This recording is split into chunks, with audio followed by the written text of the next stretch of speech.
Hello friends, welcome to Gyanchala education. तो friends, उम्मीद करता हूँ कि आप बहुत अच्छे होंगे, सेफ़ होंगे और बहुत ही मेहनत से पढ़ाई कर रहे होंगे और बिल्कुल भी टाइम बर्बाद नहीं कर रहे होंगे। जैसा कि आपको पता है क्या माहौल चल रहा है और इस समय में हमको क्या करना है, हमको अपने समय को अच्छी तरह से यूटिलाइज़ करना है ताकि हमें आगे चल के पछतावा ना हो, हमें रिग्रेट ना हो कि हमने समय को यूज़ नहीं किया।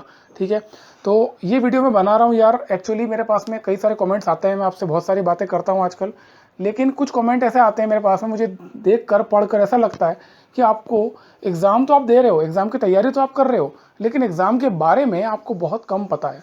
ठीक है, तो ऐसे ही एक कमेंट मेरे पास में आया था, तो मैंने सोचा कि इसके ऊपर एक वीडियो बनना चाहिए और आपको बताना चाहिए। तो वो चीज़ मैं आपको बताऊं उसके पहले ना मैं आपको कुछ डेटा बताना चाहता हूं। जो पुराने सालों का हमारा एसएससी सीजीएल टियर 2 का कट ऑफ है, उस कट ऑफ के बारे में बात करूंगा ताकि आपको अच्छी तरह से क्लैरिटी हो कि मैं आपको क्या कहना चाहता हूं और आप कितना बड़ा लॉस अपना करते हो ये छोटी छोटी इन्फॉर्मेशन अपने पास ना रखकर। ठीक है, तो सबसे पहले हम देख लेते हैं जो हमारा एसएससी सीजीएल टियर 2 का कट ऑफ हमारे पास में है। पिछले 4 साल का कट ऑफ हम देखेंगे। अब रिसेंटली आपको पता ही है कि 2019 वाला हमारा टियर 2 का कट ऑफ आया है और जिस पर बहुत ही बवाल हुआ था। तो उसी के साथ में हम बाकी के कट ऑफ देखते हैं। तो शुरुआत करते हैं हम 2016 से। यहाँ पर आप देख सकते हो, आपको एक ये बार ग्राफ दिख रहा है और यहाँ पर जो ग्रे वाला आपको दिख रहा है, ये जो सिलेंड्रिकल कॉलम है, ये ग्रे वाला है, ये एओ का कट ऑफ है। जो ऑरेंज वाला है वो जेएसओ वाली पोस्ट का कट ऑफ है और जो ब्लू वाला है वो बाकी सारी पोस्ट का कट ऑफ है। मतलब कि एओ की मतलब असिस्टेंट ऑडिट ऑफिसर और जूनियर स्टैटिस्टिकल ऑफिसर, इन दोनों पोस्ट को अगर आप हटा दो तो जितनी भी बाकी की पोस्ट बच रही है, लगभग 37-38 पोस्ट है, उन सबका कट ऑफ ये ब्लू वाला है। ठीक है, अब यहाँ पर आपके काम का क्या है वो देखो। अगर आप ध्यान से देखोगे ना, इसमें ये जो कट ऑफ आप देख रहे हो ग्रे वाला और ऑरेंज वाला, ये कट ऑफ है आउट ऑफ 800 मार्क्स। ठीक है, कितने नंबर में से? 800 में से। ठीक है, क्योंकि टियर 1 में आपके 200 नंबर हो गए, टियर 2 में क्वांट इंग्लिश मिला करके 400 हो गए, और अगर आप एओ वाली पोस्ट के लिए अप्लाई करते हो तो आप 200 मार्क्स का एक और पेपर देते हो, फाइनेंस एंड इकोनॉमिक्स का। उसके अलावा आप अगर जेएसओ वाली एग्जाम देते हो तो उसके लिए आप स्टैटिस्टिक्स का पेपर देते हो, तो वो 200 नंबर ऐड हो जाते हैं। तो अगर आप देखोगे तो ये कट ऑफ यहाँ पर है 2016 में 536 कट ऑफ है, ये आउट ऑफ 800 है। वैसे ही 502 कट ऑफ है, आउट ऑफ 800 है, और 422 जो कट ऑफ है वो है आउट ऑफ 600। ठीक है, 600 में से 422। ये तो जस्टिफाई होता है क्योंकि एओ की जो पोस्ट है और जेएसओ की पोस्ट है, इनकी वैकेंसी कम होती है as compare to other post.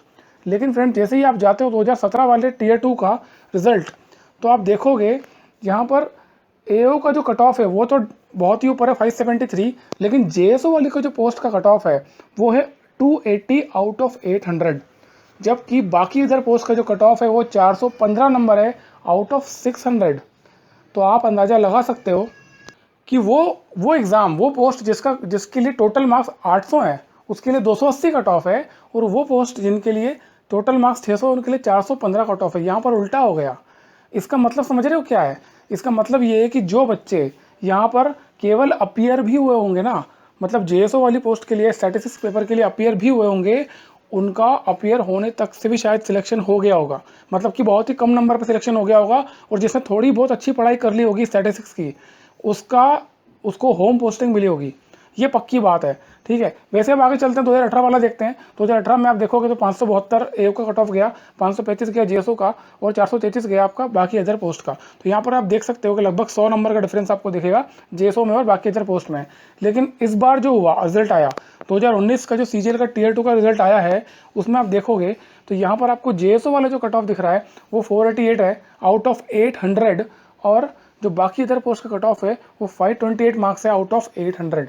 तो यहाँ पर अभी देखो, अगर आप देखोगे डिफरेंस, तो डिफरेंस काफ़ी ज़्यादा है। लगभग ये 50 नंबर का, 40 नंबर का डिफरेंस है यहाँ पर। मतलब ये हुआ कि वो स्टूडेंट्स जिन्होंने लगभग थोड़ी बहुत पढ़ाई कर भी ली होगी जेएसओ वाली पोस्ट के लिए स्टैटिस्टिक्स से, और पेपर में अपीयर हो गए होंगे, उनका सिलेक्शन होना बहुत ही आसान हो गया। अब मैं आपको एक चीज़ बताता हूँ। एक्चुअली यहाँ पर डाउट मेरे पास में क्या है, मैंने जो कमेंट पढ़ा, वो ये जो मैं आपको बता रहा हूँ, क्यों बता रहा हूँ, कमेंट मैंने क्या पढ़ा। एक स्टूडेंट ने मुझसे ये पूछा कि सर, अगर हम मान लीजिए एओ वाली पोस्ट के लिए हम तैयारी कर रहे हैं और उसके लिए हम फाइनेंस वाला जो पेपर 4 होता है उसमें हम अपीयर हो जाएं, तो क्या हम बाकी पोस्ट के लिए एलिजिबल होंगे या नहीं होंगे? या फिर हम मान लीजिए जेएसओ वाली पोस्ट के लिए एस्पायर कर रहे हैं और हम स्टैटिस्टिक्स की तैयारी करके उसके पेपर में बैठ जाएँ, मतलब टियर 2 में हम क्वांट और इंग्लिश तो देंगे ही और साथ में पेपर 3 भी दे दें, तो अगर हम ऐसा करते हैं तो बाकी पोस्ट के लिए हम एलिजिबल होंगे या नहीं होंगे? तो मैं आपको बता दूं, जब रिजल्ट आता है ना, तो कई सारे स्टूडेंट्स ऐसे होते हैं जो कि इन तीनों पोस्ट में क्वालिफाई कर जाते हैं टीयर 2 में। मतलब लिस्ट 1 जो होती है वो एओ वाली पोस्ट के लिए होती है, लिस्ट 2 जो होती है वो जेएसओ वाली पोस्ट के लिए होती है, और लिस्ट 3 वो बाकी सब पोस्ट के लिए। तो अगर आपने अच्छा परफॉर्म किया है तो आप सारी पोस्ट के लिए एलिजिबल हो जाते हो। तो ऐसा कुछ भी नहीं है कि आप जेएसओ वाली पोस्ट की तैयारी कर रहे हो तो बाकी किसी के लिए आप एलिजिबल नहीं होगे।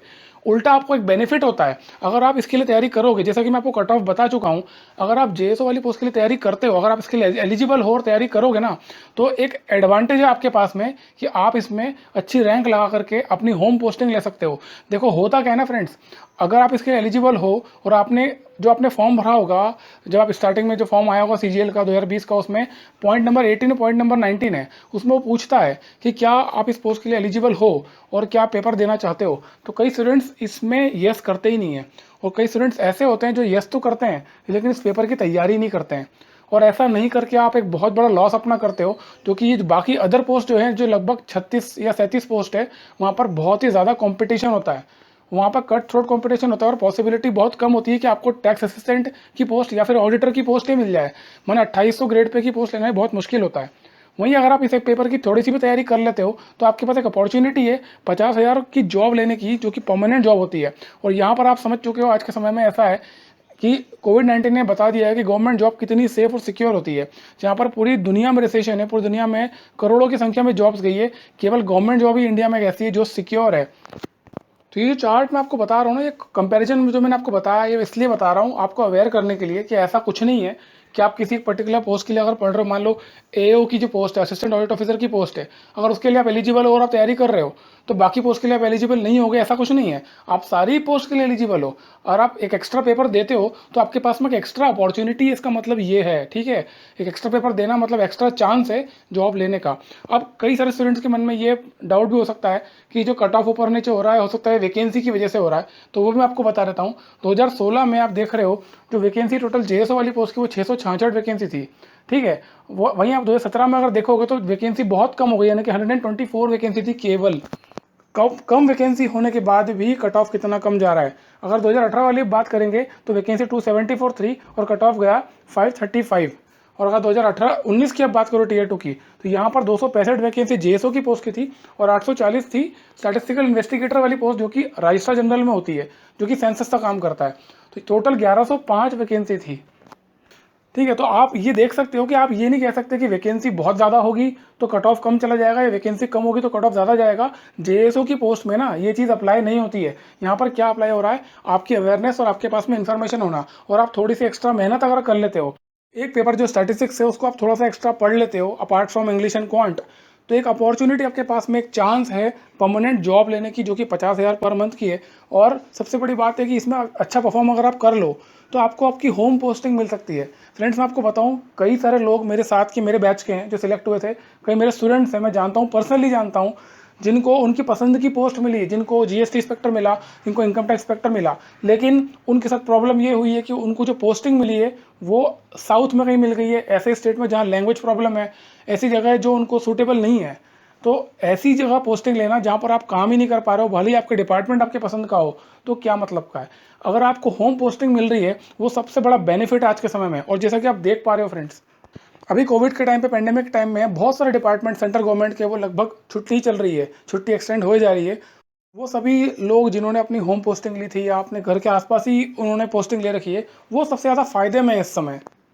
तो मैं आपसे यही कहूँगा कि अगर आप पढ़ सकते हो, स्टैटिस्टिक्स की तैयारी कर सकते हो, तो जेएसओ वाली पोस्ट की तैयारी करना अच्छे से, बिकॉज जो सीजीएल 2020 है, एसएससी सीजीएल 2020 में अच्छी खासी वैकेंसी आने वाली है। और मैं इसके लिए वीडियो बनाने वाला हूँ, आपको मैं थोड़ा सा सर्च करूँगा, थोड़ा कंफर्म कर लेता हूँ, उसके बाद मैं आपको बताने वाला हूँ कि जेएसओ की पोस्ट के लिए कितनी वैकेंसी इस बार ऑल इंडिया में होने वाली है, अभी इस समय कितनी है, और आगे चल के और क्रिएट हो सकती है। बिकॉज जैसे कि 2018 वाला सीजीएल का रिजल्ट आ चुका है, लेकिन उन बच्चों की ज्वाइनिंग अभी नहीं आई है। तो उनकी जब ज्वाइनिंग आएगी तो बहुत सारे स्टूडेंट्स, मतलब मेरी जानकारी में 3 लोग ऐसे हैं जो जेएसए की पोस्ट में मेरी बैच के हैं, जो अभी जॉब कर रहे हैं और वो रिज़ाइन करने वाले हैं, दूसरे डिपार्टमेंट में जाने वाले हैं, ठीक है। तो ऐसे कई सारे लोग जो ऑलरेडी अभी रिज़ाइन करेंगे, कई सारे प्रमोशंस होंगे। तो वैकेंसी एग्जैक्टली तो क्या होगी अभी नहीं पता, लेकिन मैं रिसर्च करके आपको जरूर बताऊंगा कि कितनी वैकेंसी है। लेकिन मैं आपको एक चीज़ पूरे दावे से कह सकता हूँ कि एक अच्छी अपॉर्चुनिटी जो आप लोग मिस कर देते हो, आप लोग केवल, आपको जानकारी नहीं होती है, आपको पता नहीं होता है, इसकी वजह से आप लोग इसकी तैयारी नहीं करते। अब आप सवाल ये है कि जब आप क्वांट पढ़ रहे हो, इंग्लिश पढ़ रहे हो, इसका स्टडी मटेरियल तो अच्छा खासा अवेलेबल है इंटरनेट पर, फ्री में भी है, अच्छे अच्छे कोर्सेज भी है, लेकिन स्टैटिस्टिक्स कैसे पढ़ें। तो सही मायने में दोस्तों आप देखोगे ना, तो पूरे इंडिया में ना इस पर्टिकुलर सब्जेक्ट के लिए एग्जाम ओरिएंटेड स्टडी मटेरियल कहीं भी अवेलेबल नहीं है। और यही रीज़न था कि लास्ट ईयर मेरी कई सारे स्टूडेंट्स हैं जिन्होंने इंसिस्ट किया था कि सर आपने इस पर्टिकुलर पोस्ट को आपने अचीव किया है, आपने सिलेक्शन लिया है और आपने पढ़ा भी होगा, तो इसके लिए आप कोर्स बनाओ। इसीलिए हमने कोर्स तैयार किया था और ये एक एग्जाम ओरिएंटेड कोर्स है। इसके फीचर्स आप देख सकते हो, आपको कोर्स में क्या क्या मिलने वाला है। वैलिडिटी अनलिमिटेड है, मतलब जब तक एग्जाम नहीं हो जाती तब तक ये कोर्स आप एक्सेस कर सकते हो। और सबसे बड़ी बात है, यहाँ पर आपको पर्सनल डाउट क्लियरिंग सेशन मिलेगा, मतलब कि जो भी आपके डाउट्स आते हैं, जो भी आपको इश्यूज आएंगे इस पर्टिकुलर सब्जेक्ट में, वो पर्सनली सॉल्व किए जाएंगे। और मैं ये नहीं कह रहा फ्रेंड्स कि मैं यही कोर्स लो या यहीं से आप पढ़ाई करो। अगर आपके पास में इससे अच्छा कोई स्टडी मटेरियल आपकी नज़र में है तो वहाँ से आप पढ़ सकते हो। बट एक्चुअली सच्चाई ये है कि कोई मिलेगा नहीं, मुझे पता है। एक दो प्लेटफॉर्म और हैं जो कि इसका कोर्स दे रहे हैं, लेकिन एक्चुअल में वो रिकॉर्डेड लेक्चर्स हैं और उसके अलावा कोई भी रिस्पॉन्सिबिलिटी वो नहीं ले रहे हैं। केवल वो डिस्काउंट कर करके बहुत ही सस्ते दाम में वो कोर्स आपको एक्चुअली वो रिकॉर्डेड लेक्चर्स आपको बेच रहे हैं और कुछ भी नहीं है। जो आपको पर्सनल अटेंशन यहाँ मिलने वाला वो कहीं नहीं मिलने वाला है। तो अगर आप इसकी तैयारी करना चाहते हो, मतलब मैं तो ये कहूँगा कि अगर आप इसके लिए एलिजिबल हो तो इसकी तैयारी आप ज़रूर करो। अगर आप कोर्स नहीं ले सकते, आपके पास में बुक्स है तो बुक से पढ़ो। बुक से आपको समझ में नहीं आ रहा तो आप कोर्स में एनरोल कर सकते हो, लेकिन इस पेपर की तैयारी ज़रूर करना अगर आप जेएसओ वाली पोस्ट के लिए एलिजिबल हो। और एक बात मैं दोस्तों आपको दावे से बता सकता हूँ, क्योंकि एसएससी की हालत हमको पता है। एसएससी के साथ जो हालत रहती है, ऊपर से कोविड-19 आ गया तो ये सोने पे सुहागा हो गया है। पहले एसएससी एग्जाम डिले करता था, अब इसकी वजह से एग्जाम डिले हो रही है। जो ये एग्जाम हो रही है ना, इसको आखिरी एग्जाम मान के चलना। आपको समय मिला है पढ़ने के लिए, पढ़ाई कर लो, पूरी ताकत लगा दो, लेकिन एक पर्पज़ अपना रखो किसी भी हालत में। एक गवर्नमेंट जॉब अच्छे नंबर लेके आना है, एक सिक्योर जॉब, और वो भी अपनी पसंदीदा जगह पर, मतलब पोस्टिंग मिले तो ऐसी जगह मिले जहाँ पे आप कंफर्टेबल हो। ऐसा ना हो कि आपको अरुणाचल प्रदेश मिल जाए या केरला मिल जाए या ऐसी जगह मिल जाए जहाँ आप कंफर्टेबल ना हो, काम ना कर पाओ और आपको छोड़ छोड़ के आने का मन करे, क्योंकि ये जनरली होता है बच्चों के साथ। तो मेरी आपसे यही एक्सपेक्टेशन है कि आप अच्छी खासी मेहनत करोगे, इस समय को बर्बाद नहीं करोगे, इस समय को वेस्ट बिल्कुल नहीं करोगे। पूरी मेहनत करो, पूरी ताकत लगाओ, समय का यूटिलाइज़ करो। एक एक सेकंड को अपने डिसाइड करो कि आपको किस समय क्या करना है। पूरा शेड्यूल अपना बना करके काम करो, क्योंकि बिना रूटीन बनाए आप सक्सेसफुल नहीं हो सकते। और मैं आपको बता दूं, जिसको पढ़ना है वो पढ़ रहा है, जिसको मेहनत करना है वो कर रहा है, वो अपना टाइम वेस्ट नहीं करता इधर उधर की चीज़ों में। अगर आप नहीं इस समय का उपयोग करोगे तो आपके पास में रिग्रेट के अलावा कुछ नहीं रहने वाला है। ठीक है, तो उम्मीद करता हूँ, मैं आपसे उम्मीद ही कर सकता हूँ, और मैं कोशिश करूँगा इस प्रकार के वीडियोस बनाता रहूँगा आपके लिए। कुछ भी आप पूछना चाहते हो, कुछ भी डाउट आपके मन में, तो आप कमेंट बॉक्स में लिख सकते हो। इस पर्टिकुलर कोर्स से संबंधित आपको कुछ पूछना है तो ये लिंक दे रहा हूँ डिस्क्रिप्शन में, वहाँ पर आप जाओगे, वहाँ पर आपको एक व्हाट्सअप नंबर मिलेगा। जो इस कोर्स से संबंधित कुछ भी डाउट अगर आपको है तो वहाँ पर जाके पूछ सकते हो, आपको जवाब मिल जाएगा। ठीक है, यहाँ तक इतना ही था। कुछ भी आप टॉपिक चाहते हो इसके ऊपर मैं वीडियो बनाऊँ तो कमेंट बॉक्स में ज़रूर लिख देना। इस वीडियो में यहाँ तक इतना ही था। Thank you so much.